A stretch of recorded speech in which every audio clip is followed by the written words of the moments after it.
ಮಾದಿಗ ಸಂಘಟನೆಗಳ ಒಕ್ಕೂಟದ ವತಿಯಿಂದ ಕಲಬುರಗಿ ಜಿಲ್ಲೆಯಲ್ಲಿ ಹಾಗೂ ಸುತ್ತಮುತ್ತಲಿನ ಎಲ್ಲ ಜಿಲ್ಲೆಗಳ ಮಾದಿಗ ಸಮಾಜದ ಬಂಧುಗಳಲ್ಲಿ ಹಾಗೂ ಏನು ಮಾದಿಗ ಸಮಾಜದಿಂದ ಕ್ರಿಶ್ಚಿಯನ್ ಕನ್ವರ್ಟ್ ಆಗಿರ್ತಕ್ಕಂಥ ನಮ್ಮೆಲ್ಲ ಬಾಂಧವರಲ್ಲಿ ಕೂಡ ಮನವಿಯನ್ನು ಮಾಡಿಕೊಳ್ತೀವಿ. ನಾಳೆಯಿಂದ ಏನು ಸರ್ವೆ ಪ್ರಾರಂಭ ಆಗ್ತಾಯಿದೆ, ಜಾತಿ ಗಣತಿಯ ಒಂದು ಸಮೀಕ್ಷೆ.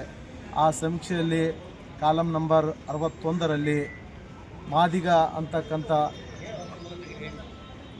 ಜಾತಿಯನ್ನು ತಾವು ಕಡ್ಡಾಯವಾಗಿ ಭರಿಸಬೇಕು. ಅದರ ಜೊತೆಯಲ್ಲಿ ಏನು ಮಾಹಿತಿಗಾಗಿ ಬಂದಿರತಕ್ಕಂಥ ಎಲ್ಲ ಏನು ಸಮೀಕ್ಷೆದಾರರಿಗೆ ಸರಿಯಾದ ರೀತಿಯಂಥ ಮಾಹಿತಿಯನ್ನು ಒದಗಿಸಬೇಕು. ಅದರ ಜೊತೆಯಲ್ಲಿ ಏನು 3 ಹಂತಗಳಲ್ಲಿ ಈ ಒಂದು ಜಾತಿ ಗಣತಿಯ ಸಮೀಕ್ಷೆ ನಡೀತಾ ಇದೆ. ನಾಳೆಯಿಂದ ದಿನಾಂಕ 17 ತಾರೀಕಿನವರೆಗೆ ಏನು ಮನೆ ಮನೆಗೆ ಬರುವ ಮುಖಾಂತರ ಜಾತಿ ಗಣತಿಯ ಸಮೀಕ್ಷೆ ನಡೀತಿದೆ. ಆ ಸಮೀಕ್ಷೆಯಲ್ಲಿ ಎಲ್ಲರೂ ಕಡ್ಡಾಯವಾಗಿ ಸರಿಯಾದ ರೀತಿಯಲ್ಲಿ ಜಾತಿಯನ್ನು ನಮೂದಿಸಬೇಕಂತೇಳಿ ಮನವಿಯನ್ನು ಮಾಡಿಕೊಳ್ತೀವಿ. ಅದರ ಜೊತೆಗೆ ಏನು 17ರ ನಂತರ 17ರಿಂದ ಏನು 23ರವರೆಗೆ ಏನು ಮತಗಟ್ಟೆಗಳಲ್ಲಿ ಪ್ರಾರಂಭ ಆಗ್ತದೆ. ಆ ಮತಗಟ್ಟೆ ಏನು ಚುನಾವಣೆ ಮತಕೇಂದ್ರಗಳಿದೆ ಅಲ್ಲಿ ಪ್ರಾರಂಭ ಆಗ್ತದೆ. ಅಲ್ಲಿಗೆ ಹೋಗಿ ಎಲ್ಲರೂ ಕೂಡ ಮತ್ತೊಮ್ಮೆ ಜಾತಿ ಗಣತಿಯ ಸಮೀಕ್ಷೆ ನಡೀತದೆ, ಅಲ್ಲಿ ಹೋಗಿ ಕೂಡ ನಮೂದಿಸ್ಬೋದು. ಅದರ ನಂತರ ಆನ್ಲೈನ್ 3ನೇ ಹಂತದ್ದು ಆನ್ಲೈನ್ 19ರಿಂದ 23 ತಾರೀಕುವರೆಗೆ ಆನ್ಲೈನ್ ಇರುತ್ತೆ. ಆ ಆನ್ಲೈನ್ನಲ್ಲಿ ಕೂಡ ತಾವು ಆಧಾರ್ ಕಾರ್ಡನ್ನು ದಾಖಲೆ ಮಾಡುವ ಮುಖಾಂತರ ಬಾರ್ಕೋಡನ್ನು ಹಾಕುವ ಮುಖಾಂತರ ಅಲ್ಲಿನೂ ಸಹ ತಾವು 3ನೇ ಹಂತದ ಒಂದು ಸಮೀಕ್ಷೆಯಲ್ಲಿಯೂ ಕೂಡ ಭಾಗವಹಿಸಿ ಜಾತಿ ಗಣತಿಗೆ ಸಹಕರಿಸಬೇಕು.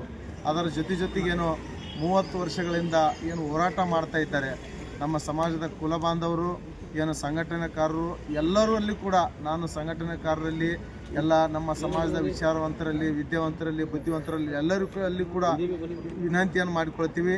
ಇಷ್ಟು ವರ್ಷಗಳ ಕಾಲ ತಾವು ಮಾಡಿರ್ತಕ್ಕಂಥ ಹೋರಾಟ ಇಂದು ಒಂದು ಹಂತಕ್ಕೆ ಬಂದು ತಲುಪಿದೆ.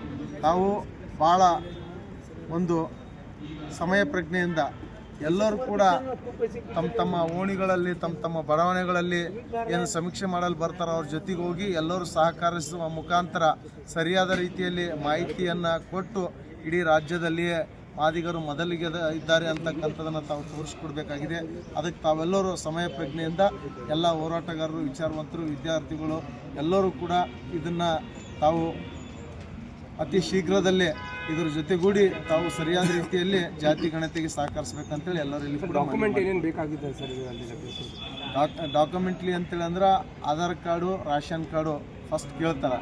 ಅದರ ನಂತರ ಏನು ಮನೆಯಲ್ಲಿ ಕಾಸ್ಟ್ ಸರ್ಟಿಫಿಕೇಟು ಸಹ ಕೇಳ್ತಾರೆ. ಅದರ ಜೊತೆಗೆ ತಾವು ಯಾವ ಉದ್ಯೋಗದಲ್ಲಿ ಕೆಲಸ ಮಾಡ್ತಾ ಇದ್ದಾರೆ, ತಮ್ಮ ಮನೆಯಲ್ಲಿ ಸರ್ಕಾರಿ ನೌಕರಿ ಇದ್ದಾರಾ ಅಥವಾ ಇಲ್ಲ, ಏನೋ ಪ್ರೈವೇಟಲ್ಲಿ ಕೆಲಸ ಮಾಡ್ತಾ ಇದ್ದಾರಾ ಏನಿಲ್ಲ, ಎಲ್ಲ ರೀತಿಯಾದಂಥ ಮಾಹಿತಿಗಳನ್ನು ಕೇಳ್ತಾರೆ. ಅದಕ್ಕೆ ಸರಿಯಾದ ರೀತಿಯಲ್ಲಿ ಮಾಹಿತಿ ಒದಗಿಸ್ಬೇಕಂತೇಳಿ ನಮ್ಮೆಲ್ಲ ಸಮಾಜದ ಕುಲಬಾಂಧವರಲ್ಲಿ ಮನವಿ. ಸಮಾಜ ಮುಖಂಡರಿಂದ ಏನಾರೇ ಅವೇರ್ನೆಸ್ ಕಾರ್ಯಕ್ರಮ ಆ ಥರ ಮಾಡ್ತಾರೆ. ಈಗಾಗಲೇ ರಾಜ್ಯಾದ್ಯಂತ ನಾವು ಅವೇರ್ನೆಸ್ ಕಾರ್ಯಕ್ರಮದ ಜೊತೆಗೆ ಒಂದು ಹ್ಯಾಂಡ್ವಿಲನ್ನು ತಯಾರು ಮಾಡಲಾಗಿದೆ.